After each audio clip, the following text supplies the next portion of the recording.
हमें अपने नज़रिए को बदलना होगा। तो ये एक कहानी है अफ्रीका में रहने वाले एक किसान की, जिसका नाम था हाफिज। हाफिज अपनी ज़िंदगी खुशी से जी रहा था क्योंकि वो संतुष्ट था। वो संतुष्ट था क्योंकि वो खुश था, और वो खुश था क्योंकि वो संतुष्ट था।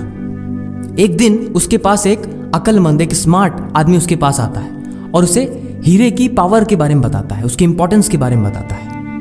तो अक्लमंद इंसान उसे समझाता है कि अगर तुम्हारे पास अंगूठे जितनी बड़ी हीरा हो तो तुम पूरी गांव खरीद सकते हो, और अगर मुट्ठी भर जितनी बड़ी हीरा हो तो तुम शायद पूरी दुनिया ही अपने लिए खरीद सकते हो। इतना बोल करके वो आदमी चला गया। हाफिज पूरी रात सो नहीं सका क्योंकि वो असंतुष्ट था।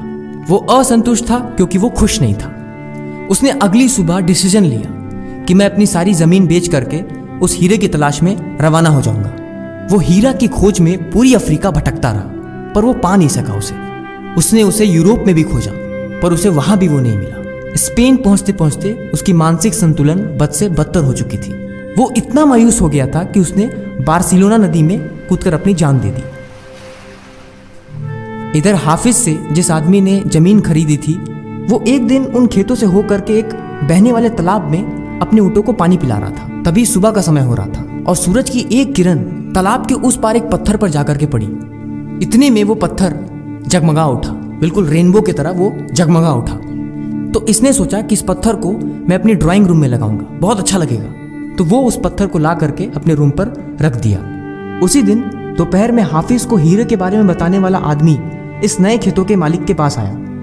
उसने उस पत्थर को देख करके बोला कि हाफिज लौट आए। नए मालिक ने जवाब दिया, नहीं, लेकिन तुम ये सवाल क्यों पूछ रहे हो? अक्लमंद ने जवाब दिया, क्योंकि ये एक हीरा है और इसे देख करके मुझे लगा कि शायद हाफिज लौट आए।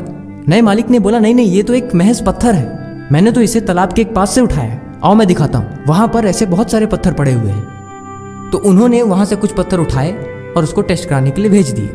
अब कुछ दिन बाद पता चलता है कि सच में ये हीरे हैं। तो हाफिज जैसे कितने लोग अपनी नजरिया बदलते ही नहीं। आप जो भी काम में फंसे हुए हो, आप एक बार आसपास देख तो लो कि क्या पता जो चीज आप खोज रहे हो वो आपके आस ही पास हो। जिस सवाल में आप भटके हुए हो, क्या पता वो सवाल का जवाब आपके पास ही है।